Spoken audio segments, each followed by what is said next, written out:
Assalamualaikum warahmatullahi wabarakatuh. Waalaikumsalam warahmatullahi wabarakatuh. Kembali lagi bersama kami di segmen Obrolan Horor.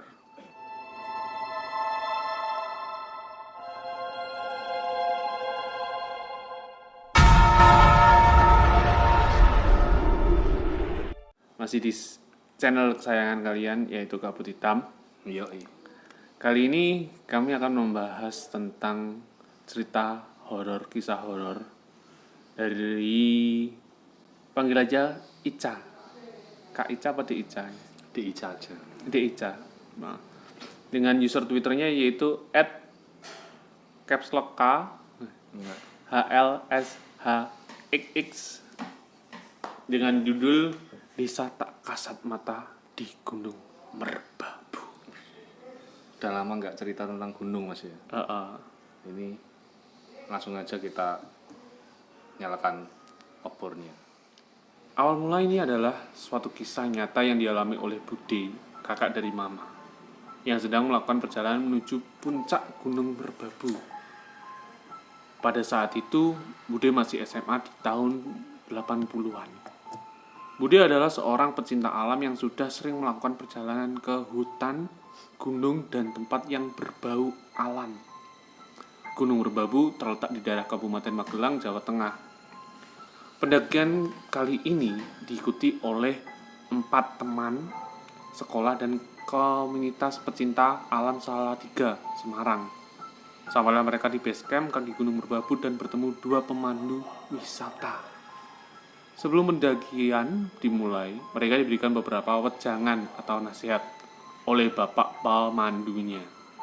Ada beberapa hal yang harus dilakukan oleh mereka dan tidak boleh dilanggar selama melakukan suatu perjalanan.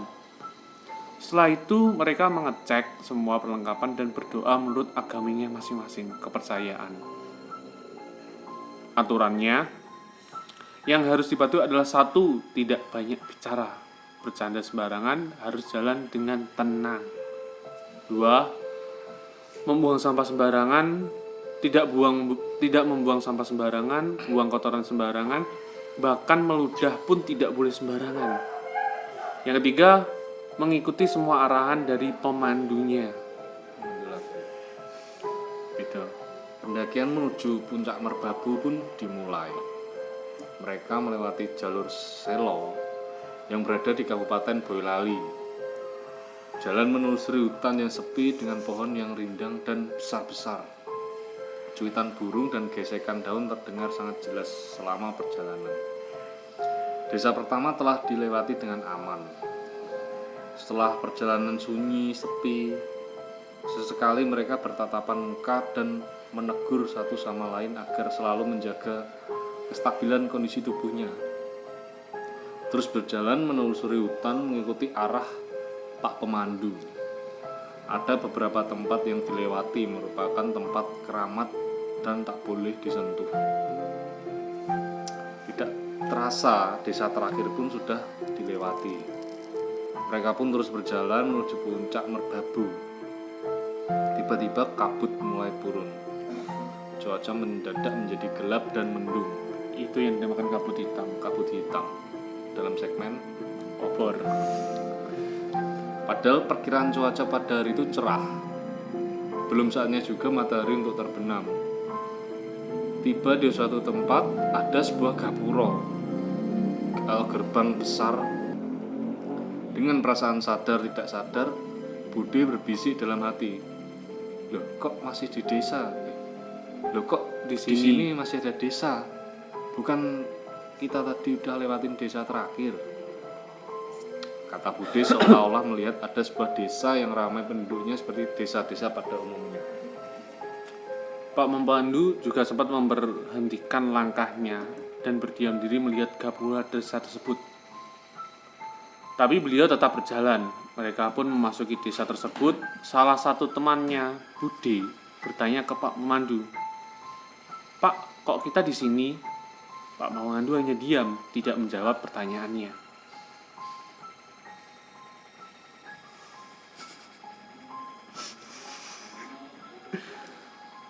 Mereka melihat angin. Iya. Mereka melihat sekeliling desa tersebut sambil berjalan perlahan. Banyak masyarakat, ada warung, anak kecil, rumah-rumah dari bilik bambu yang seperti desa biasa. Tiba-tiba ada seorang bapak-bapak yang menghampiri mereka. Bapak ini menawarkan untuk mampir beristirahat sejenak. Diajaklah mereka duduk beristirahat di balai atau gazebo besar. Mereka diberikan makanan berupa ubi pohong, singkong yang disajikan dengan hangat-hangat. Mereka sedikit bercerita bersama bapak ini. Ternyata bapak ini merupakan kepala desa di desa tersebut. Sampai mereka ditawarkan untuk bermalam di desa tersebut. Ya, mau tidak mau, karena cuaca yang sedang tidak bagus, mereka menginap di sana. Mereka mandi, makan, sholat, tidur seperti aktivitas manusia biasanya. Budi berpikir, ya udahlah, mungkin emang masih ada desa lagi sebelum sampai di puncak. Keesokan harinya, ada keanehan yang mereka alami. Mereka melihat ada segerombolan pendaki lain yang sedang berjalan menuju puncak. Tapi pendaki tersebut sama sekali tidak menyapa kita. Berjalan lurus saja seperti tidak melihat kita yang sedang bersantai ria. Mereka heran dan saling bertatapan muka. Dengan kondisi yang masih sangat membingungkan ini, Pak Pemandu meminta agar mereka kembali melanjutkan perjalanan ke puncak Merbabu. Mereka pun berpamitan dan berterima kasih kepada Pak Kepala Desa atas niat baiknya kepada mereka semua selama beberapa hari. Saat jalan menuju gerbang desa, Budi dan beberapa temannya melihat hal-hal yang sangat aneh. Budi melihat ada seseorang di mana kondisi kakinya seperti mengalami kelainan atau cacat mental. Badannya normal menghadap ke depan, kakinya terbalik, jari-jari kakinya menghadap ke belakang. Letak mata kakinya ada di depan, sejajar sama tubuh bagian atas. Dengkulnya pun menghadap ke belakang, tapi jalannya tetap mengarah ke depan. Budi melihat ada sekitar 5-6 orang yang memiliki kondisi seperti ini. Ya, mau jelasinnya Kak Ica mungkin agak bingung ya. Maaf ya sebelumnya, bukannya lancang atau gimana, tapi Budi selaku orang awam melihat kondisi ini sempat kaget dan bingung. Budi berpikiran, ya mungkin aja ada beberapa orang yang mengalami kelainan seperti itu di desa ini. Karena akses ke atas gunung susah, belum ada RS, rumah sakit atau balai pengobatan di daerah ini, beberapa teman Budi juga melihat keanehan ini. Tapi mereka hanya bisa diam dan menampakkan wajah kebingungan sambil sesekali berbisik dalam hati masing-masing. Mereka harus menjaga sopan santun dan tetap mengikuti arahan si pemandu, Pak Pemandu. Ketika ingin sampai di gerbang, Budi melihat ada sebuah warung yang menjual makanan siap saji, warkop, warung kopi, warteg ya. Tempatnya ramai, tapi tatapan Budi langsung tertuju kepada seseorang laki-laki yang sedang makan di warung tersebut. Lelaki tersebut memiliki seperti rambut panjang yang sedang dikuncir. Tapi ketika dilihat lebih mendetail dan lebih dekat, ternyata yang dikuncir itu bukanlah rambut tapi daging. Entah daging seperti apa dan jenisnya apa, tapi yang seperti daging merah yang sedang diikat di kepala. Merinding dan lemas asli. Sangat aneh. Salah satu teman Budi juga melihat laki-laki di warung itu, dan laki-laki itu menengok ke arah dia. Sekejap mata saling lihat-lihatan. Ternyata matanya hitam, tak ada warna putihnya. Matanya seperti bolong melompong. Budi dan teman-temannya berusaha untuk tetap santuy dan biasa saja. Sampailah mereka semua di gapura. Mereka diberi sesuatu oleh Pak Kepala Desa, seperti bungkusan putih kecil. Sambil mengasih barang itu dia bilang, ini, mengasihkan bungkusan itu. Ini harus kamu genggam terus ya selama perjalanan sampai ke puncak. Kalian jangan nengok ke belakang kalau belum sampai di pohon itu. Sambil menunjuk ke sebuah pohon besar. Jangan nengok kanan kiri, pokoknya jalan lurus aja terus. Jangan belok-belok. Baik Pak, terima kasih atas jamuannya. Permisi Pak, Assalamualaikum. Waalaikumsalam. Jalanan ke puncak Merbabu kembali dilanjutkan. Sunyi dan sepi kembali menemani perjalanan mereka.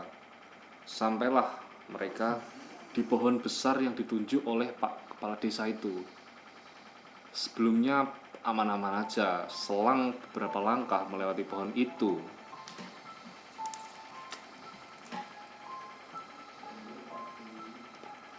Salah satu teman Budi ada yang penasaran dan merasa sangat tidak enak selama perjalanan. Dia langsung menoleh ke belakang dengan cepat. Dia langsung menjerit ketakutan dan kaget. Ternyata yang dilihatnya adalah jurang yang dalam sekali. Di depan jurang pun tidak ada apa-apa selain mereka. Semuanya langsung menoleh ke belakang dan kaget. Semuanya pun langsung lemas dan tergeletak duduk di atas tanah. Kecuali Pak Memandu. Bagaimana tidak kaget? Orang barusan mereka lagi jalan di atas jurang. Kebayangkan ngambang. Langsung deh dibantu Pak Pemandu sambil dibacain doa-doa. Pas mau lanjutin berjalan, dibukalah bungkusan putih yang selalu digenggam selama perjalanan tadi.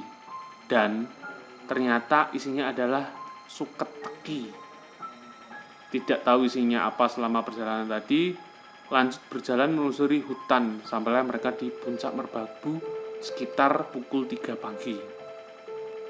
Tidak lama kemudian terbitlah matahari menyinari tubuh mereka. Rasa lelah, ketegangan, kesunyian, dan kepanikan selama perjalanan terbayar sudah dengan melihat pemandangan dari puncak Merbabu. Mereka menikmati keindahan alam semesta dan tidak lupa juga bersyukur atas semuanya. Ketika hendak turun gunung, salah satu teman Budi ada yang takut untuk melakukan perjalanan kembali. Dia masih terbayang dengan kejadian saat naik ke puncak. Tapi semua teman-teman meyakinkan dia untuk tetap kuat dan selalu berpikir positif. Perjalanan menuruni Merbabu pun dimulai. Sampailah mereka di base camp Gunung Merbabu. Saat sedang beristirahat, salah satu teman Budi menceritakan beberapa keanehan yang dia lihat dan dia rasakan selama perjalanan, terutama saat mampir ke sebuah desa. Mereka sudah berpisah dengan Pak Pemandu. Disitulah satu persatu cerita keanehan mulai terungkap. Karena menjaga sopan santun saat mendaki, mereka semuanya bisa diam selama perjalanan dan memendam semua rasa itu dalam diri masing-masing. Saat sedang bercerita, tiba-tiba ada seorang kakek yang menghampiri mereka. Si Mbah itu mendengar cerita tentang desa aneh itu dan langsung bertanya-tanya. Tadi kalian ngerasain apa? Tanya si Mbah. Enggak apa-apa kok Mbah, kita cuma bingung. Kita sudah lewatin desa terakhir di atas, cuma enggak lama kita masuk, kok mampir ke sebuah desa lagi. Tanpa basa-basi, Simba langsung ceritain tentang desa tak kasat mata itu. Ternyata memang benar keberadaannya. Memang desa itu terlihat seperti desa-desa pada umumnya. Kamu di sana dikasih makan apa? Tanya Simba lagi. Dikasih telo, ubi, singkong, Mbah. Hangat-hangat loh, Mbah. Yang sebenarnya kalian makan itu krokot atau daun dan akar pohon, kata Simba. Loh, Mbah? Enggak kok, ubi, Mbah. Enak kok tenan. Pemandumu itu tahu semuanya. Dia ngerti. Kalian di sana beberapa hari, tapi di sana cuma beberapa jam. Tapi alhamdulillah kalian selamatkan. Nggak ada yang celaka atau apa-apa. Terus kalian dikasih apa lagi? Ini Mbah, sambil nunjukin bungkusan-bungkus tadi. Walah, ya udah, kalian ambil air wudhu terus sholat. Memang benar kalau mereka bermacam-macam. Selama perjalanan mungkin aja ada yang lebih aneh lagi, apalagi atau posisi mereka sebenarnya ngambang di atas jurang. Tamat. Ya, kita melakukan perjalanan merbabu tahun berapa, Mas? Tahun 2000 Kuliah. kira ya 16, 15-16an ya. sekitar 15-16. Soalnya 17an aja harus mulai vakum. Sampai saiki sih. Pokoknya sih semangatnya muncak. Tapi ini kan jalurnya lewat jalur selo. Enggak. 15, Mas. 16 adewe cetha. Oh iya, 15 pokoknya. 15. Kita tahun 15 bulannya aku lupa. Ya baru tahu ini sih, ada suatu desa yang tak kasat mata di Merbabu. Yang kalau biasanya pasar-pasar bubrah itu kan pasar bukan kampung ya. Yang kita dengar kan pasar. Tapi ini ada kampung yang tak kasat mata di Gunung Merbabu ini kami baru dengar. Berarti di selo ya. Kan diceritakan Magelang. Magelang, iya Selo kan setae Merbabu, setae neng Merapi. Nah, tapi emang keadaannya tahun 80-an mungkin belum banyak kendaraan motor yang biasanya kita naik di pos 3 itu masih dengeran motor layer. Iya. Rasanya sumpah nih. Dulu kan mungkin sepi. Hutan belantara. Kalau sekarang kan udah banyak disambangi orang jadi kurang asri lah. Ya masih asri tapi berkurang. Ya pemandangan seperti itu yang nggak mau kita tahu tapi benernya ada. Kita nggak niat tahu tapi diberitahu. Waduh. Ya gitulah. Kisah ini ya cukup membuat kita nostalgia Mas ya. Soalnya kita turun dari Merbabu juga kan pagi-pagi itu. Dini hari ya nyampe base camp itu. Dan ini kan kalau jalur selo kan begini tuh. Pas apa? Iya. Bukit itu. Mau nyampe ke puncak. Habis Sabana. Sabana. Kan Sabana 1 2 kan baru puncak, ya kan. Habis Sabana itu kan turun itu kan kita lihat view Merapi, posisi ada pendakian tuh bisa. Ya, itulah cukup dari kita. Ya semuanya pesannya yaitu kita tetap harus menjaga sopan santun lah. Jaga kelestarian hutan, gunung deh. Buang sampah itu yang penting, jangan buang sampah sembarangan. Nggak di hutan tok. Ya dimanapun buang sampah itu jangan sembarangan. Kalaupun di gunung ya kalau membuang sampah ya ada disediakan tempat trash bag lah. Gitu. Nanti baru turun. Ngeludah pun nggak boleh sembarangan di sana Mas ya. Kalau kata Sunnah Rasul itu ngeludah itu sebaiknya tuh ke kiri. Jadi kalau ngeludah ke kanan. Kiri. Jadi seenggaknya kalau kita ngeludah itu dapat amal ya. Iya, Cok. Diposisikan kalau sama temen yang kalau nggak suka sama temen, posisikan temen kamu itu ada di sebelah kiri. Gitu. Aku neng kiri. Oke, cukup sekian. Terima kasih untuk Kak Ica, di Ica tadi. Panggil aja Ica. Yang udah mengizinkan kami untuk membawakan cerita ini, cerita yang sungguh membuat kita menjadi seseorang yang ingat bahwa lestari itu harus dilestarikan. Podo aja. Cukup. Salam Podel. Obor. Yo. Wassalamualaikum warahmatullahi wabarakatuh. Waalaikumsalam.